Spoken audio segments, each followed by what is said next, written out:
Hello दोस्तों, आज की इस वीडियो में हम लोग क्लास 10 साइंस का वेरी एमसीक्यू को देखने वाले हैं दोस्तों, जो आपके एग्जाम के लिए बहुत ही महत्वपूर्ण है। आप लोगों के एग्जाम में दोस्तों यहाँ से बहुत सारे प्रश्न देखने को मिलेंगे। तो फ्रेंड्स, वीडियो को पूरा देखिएगा ताकि आपका एक भी प्रश्न ना छूटे, सभी प्रश्न अच्छे तरीके से समझ में आ जाए। ठीक है, तो चलिए वीडियो को स्टार्ट करते हैं। पहला प्रश्न देखिए आपके स्क्रीन पे है दोस्तों। यदि किसी अवतल दर्पण की फोकस दूरी f तथा वक्रता त्रिज्या r हो तो, ठीक है, ऑप्शन नंबर ए है दोस्तों, त्रिज्या जो है वो फोकस का आधा रहेगा। ऑप्शन बी है जो फोकस है वह त्रिज्या का आधा रहेगा। ऑप्शन सी आपका त्रिज्या और फोकस बराबर रहेगा। इनमें से कोई नहीं, तो इसका सही आंसर हो जाएगा फ्रेंड्स ऑप्शन नंबर बी। ठीक है, जो फोकस है वो आपका त्रिज्या का आधा रहेगा। आगे देखिए दूसरा नंबर प्रश्न है, प्रकाश के परावर्तन के कितने नियम है। ठीक है, प्रकाश के परावर्तन के कितने नियम हैं, तो इसका सही आंसर हो जाएगा फ्रेंड्स ऑप्शन नंबर बी। ठीक है, दो। प्रकाश के परावर्तन के कितने नियम होते हैं, तो दो नियम होते हैं। अगला प्रश्न देखिए, तीसरा नंबर प्रश्न है, समतल दर्पण द्वारा बना प्रतिबिंब होता है। ठीक है, मान लीजिए ये आपका समतल दर्पण है। अगर आप मान लीजिए यहाँ पे खड़े दोस्तों, तो आपका प्रतिबिंब कहाँ बनेगा, ये साइड बनेगा। ठीक है, काल्पनिक बनेगा दोस्तों और सीधा बनेगा। ठीक है, यहाँ पे देखिए ऑप्शन में काल्पनिक दिया हुआ है लेकिन सीधा नहीं दिया हुआ है। ठीक है, तो समतल दर्पण में बना प्रतिबिंब कैसा होता है, काल्पनिक होता है और सीधा होता है। ठीक है, काल्पनिक को दोस्तों आभासी भी कहा जाता है, तो आपको कंफ्यूज नहीं होना है। ठीक है,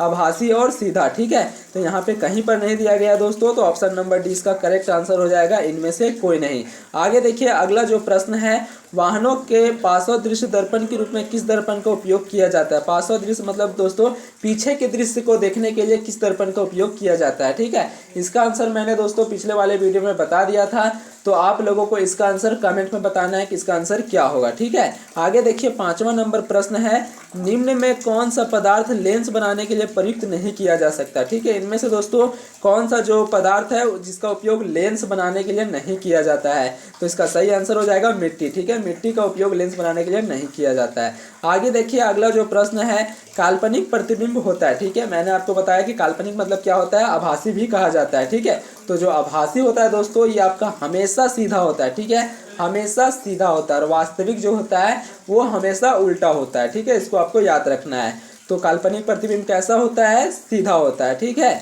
आगे देखिए अगला प्रश्न है, यदि f का मान इतना है तो r का मान क्या होगा। ठीक है, आपको यहाँ पे दोस्तों फोकस दे दिया गया है, त्रिज्या पूछा गया है। ठीक है, इसका आंसर दोस्तों आप लोगों को मैंने बताया था पिछले वीडियो में इस प्रकार के क्वेश्चन का आंसर, तो आपको इसका आंसर भी कमेंट में बताना है कि इसका आंसर क्या होगा। ठीक है, और इसका सूत्र भी मैंने आप लोगों को बता दिया था। आगे देखिए अगला जो प्रश्न है, आठवां नंबर प्रश्न है, वाहनों के अग्रदीप में किस दर्पण का उपयोग किया जाता है। ठीक है, वाहनों के दोस्तों हेडलाइट में कौन से दर्पण का उपयोग किया जाता है, तो इसका सही आंसर हो जाएगा अवतल दर्पण। ठीक है, ऑप्शन नंबर ए इसका करेक्ट आंसर है।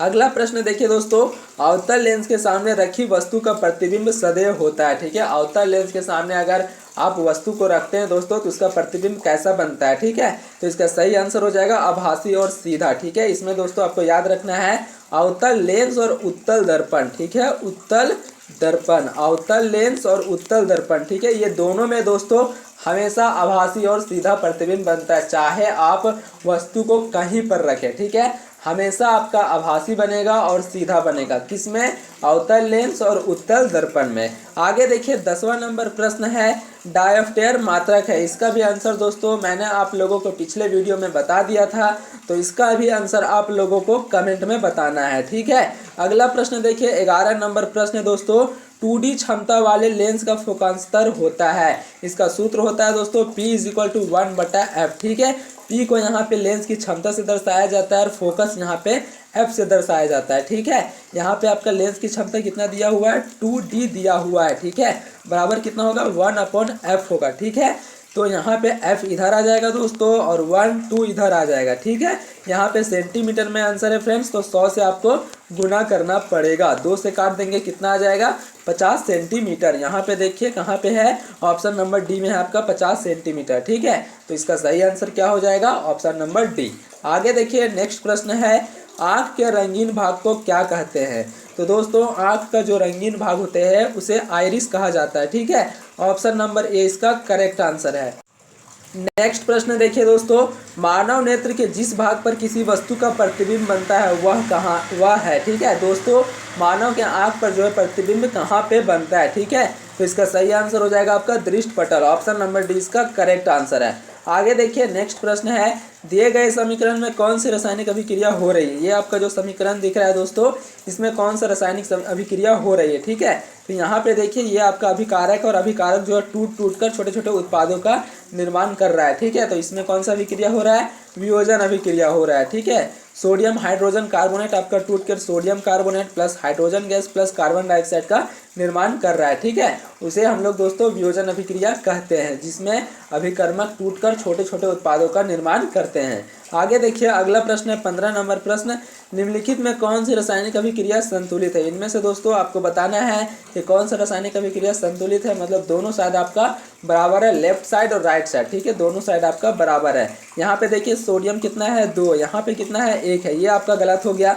आगे देखिए यहाँ पे एल्युमिनियम कितना है 4, 2 दूना 4, यहाँ पर भी एल्युमिनियम कितना है दोस्तों 4 है, ठीक है। ऑक्सीजन कितना है 2 दूना 4 ऑक्सीजन है, लेकिन यहाँ पे ऑक्सीजन कितना है 3 दूना 6 ऑक्सीजन है, ठीक है, 2 तिया 6, ठीक है, यहाँ पे 6 ऑक्सीजन है, तो ये भी आपका गलत हो गया। आगे देखिए तीसरा नंबर, कॉपर कितना है 2 है, यहाँ पे कॉपर कितना है 1 है, ये भी गलत हो गया आपका। आगे देखिए अगला, यहाँ पे जिंक कितना है 1 है, यहाँ पर जिंक कितना है 1 है, ये सही है आपका। कॉपर यहाँ पे कितना 1 है, यहाँ पर भी कॉपर कितना है 1 है, ये भी सही है दोस्तों। यहाँ पे सल्फेट कितना है 1 है, यहाँ पर भी सल्फेट कितना है 1 है, ठीक है। देखिए दोनों साइड आपका बराबर है, लेफ्ट साइड और राइट साइड, ठीक है। तो संतुलित कौन सा समीकरण है, ऑप्शन नंबर डी।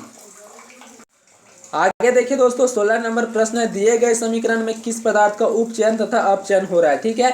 उपचयन मतलब दोस्तों जिसमें ऑक्सीजन जुड़ता है, और अपचयन मतलब जिसमें ऑक्सीजन का ह्रास होता है। ये मैंने आप लोगों को कई बार बता दिया है, ठीक है। तो यहाँ पे देखिए PbO plus CU is equal to PB plus CO, ठीक है। इसमें बताना है कि किसमें उपचयन हो रहा है और किसमें अपचयन हो रहा है, ठीक है। तो यहाँ पे देखिए उपचयन मतलब जिसमें ऑक्सीजन जुड़ता है, तो यहाँ पे ऑक्सीजन PB से हटकर यहाँ पे जुड़ जा रहा है CuO, ठीक है। यहाँ पे दोस्तों CuO हो जाएगा। तो उपचयन किसका हो रहा है, कॉपर का, और अपचयन किसका हो रहा है, आपका PbO का, ठीक है। तो ऑप्शन नंबर बी इसका करेक्ट आंसर हो जाएगा Cu.PbO, ठीक है। इसमें दोस्तों आपका उपचयन और अपचयन हो रहा है, ठीक है। आगे देखिए 17 नंबर प्रश्न है, विकृत गंधिता कौन से अभिक्रिया के कारण होती है। तो ये दोस्तों उपचयन के कारण होती है, ऑप्शन नंबर ए इसका करेक्ट है। आगे देखिए 18 नंबर प्रश्न है, चूने से सफेदी करते समय चूना में पानी डालने पर ऊष्मा निकलती है, इसमें कौन सी अभिक्रिया होती है। तो इसमें दोस्तों आपका ऊष्मा छेपी अभिक्रिया होती है, ठीक है। कहाँ पे है ऊष्मा छेपी, देखिए आपका ऑप्शन नंबर सी में है, ठीक है, ऊष्मा छेपी संयोजन, ये आपका बिल्कुल करेक्ट आंसर है। आगे देखिए 19 नंबर प्रश्न है, लोहे की कील को कॉपर सल्फेट के विलयन में डालने पर कॉपर सल्फेट के विलयन का नीला रंग धूसर हो जाता है, इस प्रक्रिया में कौन सी अभिक्रिया हो रही है, ठीक है। ये आपके बुक में क्वेश्चन है दोस्तों, तो इसमें आपका विस्थापन अभिक्रिया हो रही है, ठीक है। ऑप्शन नंबर सी इसका करेक्ट आंसर है। ये आपका जो प्रश्न है पहला चैप्टर में आपको मिल जाएगा इस प्रश्न, ठीक है, यह प्रश्न। आगे देखिए 20वां नंबर प्रश्न है दोस्तों, निम्नलिखित में कौन सा प्राकृतिक सूचक है, ठीक है। इनमें से आपको कौन बताना है कि कौन सा जो है वह प्राकृतिक सूचक है। तो इसका सही आंसर हो जाएगा लिटमस, ऑप्शन नंबर सी इसका करेक्ट आंसर है। आगे देखिए 21 नंबर प्रश्न है, निम्नलिखित में से किस पदार्थ में लिटमस पत्र डालने पर वह लाल नहीं हो जाएगा, ठीक है। लाल नहीं होगा मतलब दोस्तों अम्ल, ठीक है, क्योंकि अम्ल जो है वह नीले को लाल कर देता है। यहाँ पे बोला है लाल नहीं हो जाएगा, ठीक है, मतलब आपको क्षार ढूंढना है कि कौन सा जो है वो क्षार है। यहाँ पे देखिए HCl ये आपका अम्ल है, HNO3 ये भी आपका अम्ल है। इसको दोस्तों नाइट्रिक अम्ल कहा जाता है। कभी कभी आपके एग्जाम में पूछा जा सकता है कि नाइट्रिक अम्ल का सूत्र क्या होता है, तो HNO3, ठीक है, ये भी आपका अम्ल है। ये आपका चीनी है, ठीक है, C6H12O6, ठीक है, ये आपका चीनी का सूत्र है। तो इसका क्या आंसर हो जाएगा, ऑप्शन नंबर डी, ठीक है, C6H12O6, इसको आपको याद रखना है, ये आपका चीनी का सूत्र है। 22 नंबर प्रश्न देखिए दोस्तों, दिए गए लवण में क्रिस्टलीय का जल मौजूद है, इनमें से बताना है फ्रेंड्स किसमें क्रिस्टलीय का जल मौजूद है। इसका आंसर मैंने आप लोगों को बता दिया था, तो इसका भी आंसर आप लोगों को कमेंट में जरूर बताना है। आगे देखिए 23वां नंबर प्रश्न, अग्निशामक यंत्र किस लवण का प्रयोग किया जाता है। तो इसका सही आंसर हो जाएगा दोस्तों option number A, sodium hydrogen carbonate, ठीक है, इसे आपका बेकिंग सोडा भी कहा जाता है। आगे देखिए नेक्स्ट प्रश्न आपका 24 नंबर, जल की अनुपस्थिति में हाइड्रोक्लोरिक अम्ल अपना अम्लीय गुण नहीं प्रदर्शित करता है, क्योंकि दोस्तों उसमें H+ आयन उपस्थित नहीं रहता है, ठीक है, ऑप्शन नंबर बी इसका करेक्ट है। आगे देखिए 25 नंबर प्रश्न है, पदार्थ ABCD का पीएच मान इतना इतना है, या पदार्थ में कौन अम्ल है।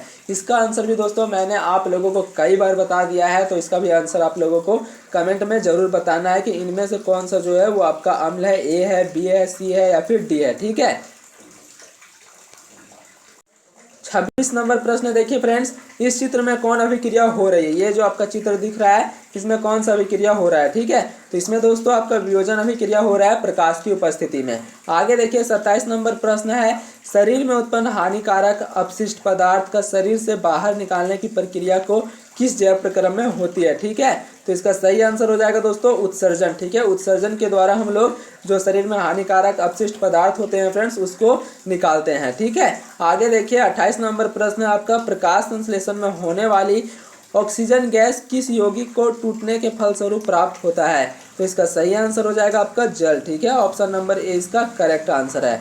आगे देखिए नेक्स्ट प्रश्न है 29 नंबर प्रश्न है, अमीबा में किस प्रकार का पोषण होता है। तो इसमें दोस्तों प्राणी संभोजी पोषण होता है। ठीक है, ऑप्शन नंबर डी इसका करेक्ट आंसर है। आगे देखिए 30 नंबर प्रश्न, ये आपका लास्ट प्रश्न है, लार में कौन एंजाइम पाया जाता है। तो लार में दोस्तों आपका टाइलिन एंजाइम पाया जाता है, इसको आपको याद रखना है।